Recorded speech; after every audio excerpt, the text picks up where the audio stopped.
பார்த்தோம்னா நம்ம சேனலுக்கு நம்ம வந்து ஹிப்ஹாப் தமிழர் சாரோட பிடி சார் படத்தை ரிவ்யூ பற்றி பார்க்க போகிறோம். எந்த ரிவ்யூ நீங்கள் பார்க்குறதுக்கு முன்னாடி நம்ம சேனலுக்கு புதுசாக பார்க்குறீங்க அப்படின்னு வந்து சப்ஸ்கிரைப் பண்ணுங்க. ஆல்ரெடி பார்த்துட்டு இருக்கவங்க லைக் பண்ணி கமெண்ட் பண்ணி ஃப்ரெண்ட்ஸுங்களுக்குலாம் ஷேர் பண்ணுங்க. பிடி சார் அப்படின்னு எடுத்துட்டோம்னா அந்த படத்தோட டைரக்டர் யாரு கார்த்திக் வேணுகோபால் அப்படிங்கிறவர் தான் அந்த படத்தை டைரக்ட் பண்ணியிருக்காரு. இது வந்து இவருக்கு 2வது படம். இவர் இதுக்கு முன்னாடி வந்து நெஞ்சமுண்டு நேர்மையுண்டு ஓடுறாஜா அப்படின்னு ஒரு படத்தை டைரக்ட் பண்ணியிருக்காரு. அது எனக்கு ரொம்பவே பிடிச்ச படம். அதே மாதிரி நம்ம ஹிப்ஹாப் தமிழருக்கு பார்த்தீங்கன்னா இது வந்து 25வது படம். அதுக்குள்ளே 25 படம் நடிச்சிட்டாரா அப்படின்னு கேட்டிங்கன்னா அது வந்து அவருக்கு மியூசிக்கில் 25வது படம். அதேமாதிரி அந்த படத்தில் யாரெல்லாம் நடிச்சிருக்காங்க அப்படின்னு பார்த்தோம்னா ஹீரோயின் காஷ்மீரா நடிச்சிருக்காங்க. நம்ம 90 கிட்ஸ் ஹீரோக்கள்லாம் பார்த்தீங்கன்னா தியாகராஜன் சார், பாக்கியராஜ், பாண்டியராஜ், பிரபு இவங்கெல்லாம் நடிச்சிருக்காங்க. இவங்களை தாண்டி இளவரசன் நடிச்சிருக்காப்புல, இன்னும் முனிஷ்காந்த் நடிச்சிருக்காரு. இன்னும் நிறைய கேரக்டர்ஸ்லாம் படத்தில் சொல்லிட்டே போகலாம். சரி, படத்தோட மியூசிக் டேரக்டர் 30 தான், டேரக்டர் யார் அப்படிங்கிறது சொல்லிட்டோம். அதே மாதிரி படத்தோட டியூரேஷன் டைம் அப்படின்னு எடுத்துட்டோம்னா 2 மணி நேரம் 10 நிமிஷம் தான் இந்த படத்தோட டியூரேஷன் டைமே. எவ்வளோ கம்மியாக டியூரேஷன் டைம் இருக்குது அப்படின்லாம் ஃபீல் பண்ணாதீங்க. இப்போ இருக்கிற படம்லாம் 1.5 மணி நேரம் எடுத்த கூட போதுங்க, தேட்டரில் உட்காந்து பார்க்க முடியல அப்படிங்கிற அளவுக்கு தான் இருக்குது. சரி, இந்த படத்தோட கதை என்னடா அப்படின்லாம் நீங்கள் யோசிச்சிருப்பீங்க. ஏன்னா நானுமே இந்த படத்தோட கதையை ட்ரெய்லரில் பார்க்கும்போது இந்த ஸ்கூல் சீன்ஸ்லாம் அதிகமாக வரனால இவர் இன்னும் மியூசியம் இருக்குது, இன்னும் அவரோட சில படங்கள் சாயல்லே தான் அந்த ட்ரெய்லர் இருக்குது, இப்போ ஒரு படமும் ஒரே மாதிரி தான் இருக்கும், இந்த படத்துக்குலாம் போகணுமா வேணாமா அப்படின்ட்டு நினச்சிட்டு தான் போனேன். பட் இருந்தாலும் இந்த படத்தோட கதைக்குள்ளே வரலாம். இது நான் ஏன் சொன்னேன் அப்படிங்கிறது, இந்த படத்தோட கதையை பொறுத்தவரையிலுமே ஒரு ஸ்கூலில் நம்ம ஹீரோ பிடி வாத்தியார் அப்படிங்கிறப்போ அவரு அங்கே ஒர்க் பண்ணுற இன்னொரு டீச்சரான நம்ம காஷ்மீராவை லவ் பண்ணுறாரு. பட் லவ் பண்ணாலுமே அது அளவுக்கு செட் ஆகுது. இருந்தாலும் அவருக்கு இன்னொரு சைடு ஒரு பிரச்சனைனா அவருக்கு வந்து ஜாதகத்தில் இப்போ மிகப்பெரிய சம்பவத்தை பிரச்சனையை சந்திக்க போகிறாரு. அதனால் வந்து பிள்ளையா அடக்க உடக்கமாக எந்த பிரச்சனையும் போகணும் வணங்க, இல்லைன்னா ஒரு பெரிய பிரச்சனை சிக்கிடுவார், அதை ஒரு பெரிய ஆபத்துன்னு சொல்லி ஒரு ஜோசிகார சொல்ல தன்னோட பிள்ளைய ஒரு பயந்தாங்குள்ளேயே வளர்க்குறாங்க தேவதர்ஷினி. பட் இருந்தாலும் நம்ம ஹீரோவோட வீட்டுக்கு ஆப்போசிட்டில் இருக்கிற அனிகா ஒரு பாலியல் துன்புறுத்தலுக்கு ஆளாகிறாங்க. பட் இருந்தாலும் அதுக்கப்புறம் அதுங்க இறந்து போயிடுறாங்க. இறந்து போனதுக்கப்புறம் இருந்தாலுமே நம்ம ஹீரோ வந்து எய்த்து விட்டு பொண்ணு அப்படின்னாலே அண்ணா அண்ணா அப்படிங்கிற ஒரு பாசம் இருக்கும். பட் இருந்தாலும் இப்படி ஒரு தங்கச்சியை வந்து இந்த மாதிரி பண்ணிட்டாங்க அப்படிங்கிறதுக்காக அவங்கள வந்து சட்டத்தை முன்னாடி நிறுத்தி தண்டனை வாங்கி தரணும், இந்த மாதிரி பொண்ணுங்களுக்கு யாருக்குமே எதுவும் நடக்கக்கூடாது அப்படின்னு முயற்சி பண்ணுறாரு. பட் இருந்தாலும் அந்த தப்பெல்லாம் பண்ணவர் வந்து அவர் ஒர்க் பண்ணுற அதே ஸ்கூலோட சேர்மன் தான் நம்ம தியாகராஜன் சார் தான். பட் இருந்தாலும் இவ்வளோ பெரிய ஆளை எதிர்த்து ஒரு சாதாரண வாத்தியார் எப்படா ஜெயிப்பான் அப்படிங்கிறத இந்த படத்தோட கதையே. எனக்கு தெரிஞ்ச இந்த படத்தில் வந்து பாசிட்டிவ்ஸ்னு எடுத்துட்டிங்கன்னா திரைக்கதையாகட்டும், ஒளிப்பதிவாகட்டும், மியூசிக் ஆகட்டும் எல்லாமே சூப்பர் தான். பட் பாடல்கள் பெருசாக ஒன்றும் ஒர்க் அவுட் ஆகலை. நடித்த ஹிப்ஹாப் தமிழாக பார்த்தீங்கன்னா அவரோட கேரக்டர் என்னவோ இதுக்கு முன்னாடி வந்த படங்களோட இதில் இன்னும் கொஞ்சம் பெட்டராக ட்ரை பண்ணணும் அப்படிங்கிறது நிறையவே ஹார்ட் ஒர்க் பண்ணியிருக்காரு. ஏன்னா படத்தில் ஒரு ஃபைட் சீன் ஒன்று இருக்கும் அவர் வீட்டுக்கு வெளியே.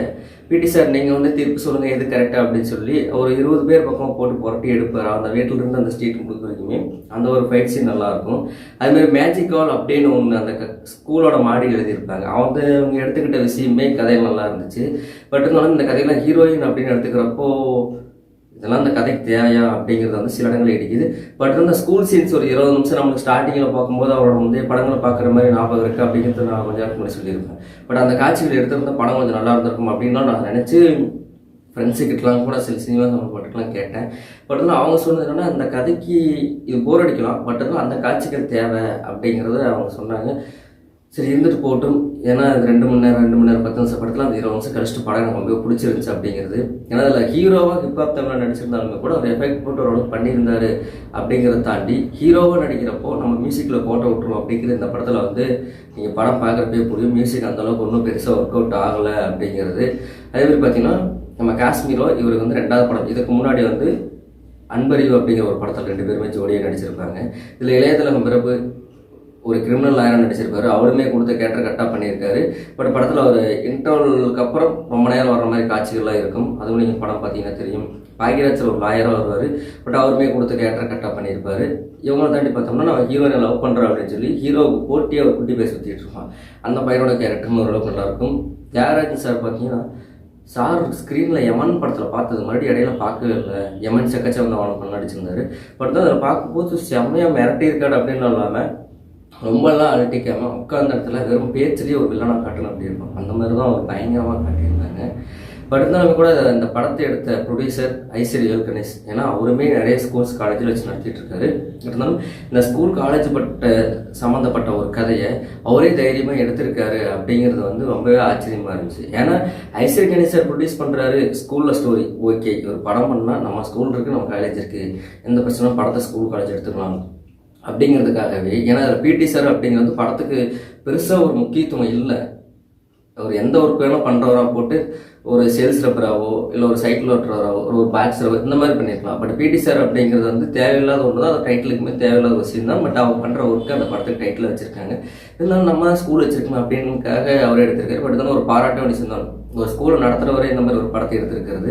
அதுமாதிரி பார்த்தீங்கன்னா அந்த படத்தோட ஷூட்டிங்ஸ் பார்த்தீங்கன்னா 90% வந்து நம்ம ஈரோடு பகுதியில் தான் எடுத்திருக்காங்க. அது நிறைய பரணி சில்க்ஸ் ஆகட்டும், நிறைய ஸ்வீட்ஸ் கடையெல்லாம் காட்டியிருப்பாங்க. அதுவும் நீங்கள் படம் பார்த்தீங்கனாலே தெரியும். படத்தில் வந்து ஒரு மெசேஜ் அப்படின்னு ஒரு விஷயம் சொல்லியிருக்க அப்படின்னு பார்த்தோம்னா, இன்றைக்கெல்லாம் பொண்ணுங்க வந்து நிறைய பேர் வந்து நாளுக்கு நாள் பாடி சிண்டாளுக்கு வந்து ஆளாகிட்டே இருக்காங்க. பட் அது பெரிய தலைங்க பண்ணும்போது வந்து அது வெளியே காட்டிக்காமல் அங்கங்கே போலீஸ் ஸ்டேஷன் அதுன்னு போட்டு தப்பிச்சிடுறாங்க. தப்பிச்சுக்கிறப்போ பட் திரும்பவும் அதுலேருந்து மீண்டு வர்ற பொண்ணுங்களை இந்த உலகம் வந்து ரொம்ப தப்பான ஒரு கூறுவை பார்க்குது. அதனால வந்து நிறைய பேர் தற்கொலை பண்ணிக்கிறாங்க. இப்பெல்லாம் பண்ணாதீங்க, இதெல்லாம் தப்பு. பொண்ணுங்க வந்து என்றைக்குமே தைரியமாக இருக்கணும். ஒரு பிரச்சனை இந்த மாதிரி நம்ம நடந்துச்சுன்னா அப்படி விஷயம் நம்ம லைஃப்பில் நடக்கவே இல்லைடா அப்படின்னு நினச்சி கடந்து போகிறதா வாழ்க்கை அப்படிங்கிறதையும் இந்த படத்தில் சொல்லியிருக்காங்க.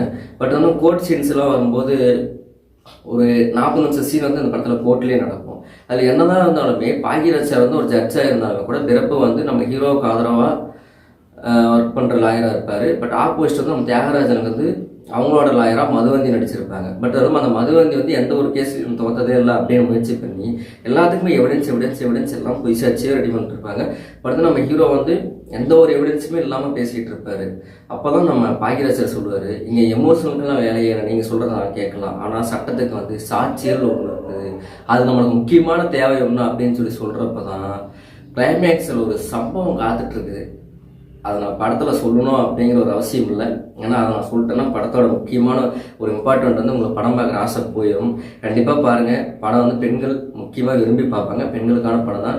இன்டர்வலில் ஒரு செம ட்விஸ்ட் இருக்குது. அந்த ட்விஸ்ட்டில் பார்த்தோன்னா ஒரு பயந்தாங்கோலி ஹீரோ இப்படி பண்ணுறாரோ அப்படிங்கிற மாதிரி இருக்கும். அதேமாதிரி கிளைமேக்ஸில் ஒரு டைலாக் இருக்குது. அந்த டைலாக் சொன்னாலே நீங்கள் வந்து படத்தை கண்டுபிடிச்சிருவீங்க என்னென்ன இருக்கும் அப்படிங்கிறத. அதனால் நீங்கள் படம் பாருங்கள். கண்டிப்பாக குடும்பத்தோடு பார்க்க வேண்டிய படம் தான். சில சொதப்பல்கள் இருக்கும். ஏன்னா ஸ்டார்டிங்கில் வர அந்த ஸ்கூல் சீன்ஸில் ஆகட்டும், கோர்ட்டில் நடக்கிற சில பேச்சுவார்த்தைகள், சில குழப்பங்கள், லாஜிக் மீறல் நிறைய இருக்கும். அதெல்லாம் தாண்டி ஒரு படத்தை பாருங்கள். எனக்கு ஒரு மெசேஜ் இருக்குது. ஹிப்கா பாதிக்கு இந்த படம் ஒரு புதுசாக இருக்குமான்னு தெரியல. எனக்கு தெரிஞ்ச ஒரு சில இடங்கள் நான் புது ஹிப்கா பாதியாக தான் பார்த்தேன். இருந்தாலும் அந்த படத்தில் நம்ம தேவதர்ஷன் நடிச்சிருப்பாங்க. அவங்களோட கேரக்டர்லாம் பார்க்கும்போது என்னடா இப்படி அநியாயத்துக்கு ஒரு சுயநலம் பிடிச்சவங்களாம் இருக்காங்க. பையனை வந்து பத்திரமா பார்த்துக்கணும்னு ஒருத்தப்பில் ஒரு பிள்ளை காணாங்கிறாங்க. அவங்க காண போனால் உனக்கு என்ன, அதெல்லாம் அவங்க பார்த்துக்குவாங்க அப்படின்னு சொல்லி ரொம்ப ஒரு சுயநலமாக பேசும்போது இந்த மாதிரிலாம் கையில் கிடச்சும் தூக்கி மிதிச்சிருந்தா அப்படிங்கிற அளவுக்குலாம் தோணும். இருந்தாலும் அவங்க கேரக்டர் அந்த ஃபர்ஸ்ட் ஹாஃபோட முடிச்சுட்டு இன்டர்வல் அப்படியே ஒரு ஓரமாக தூக்கி சொதிக்கிறாங்க.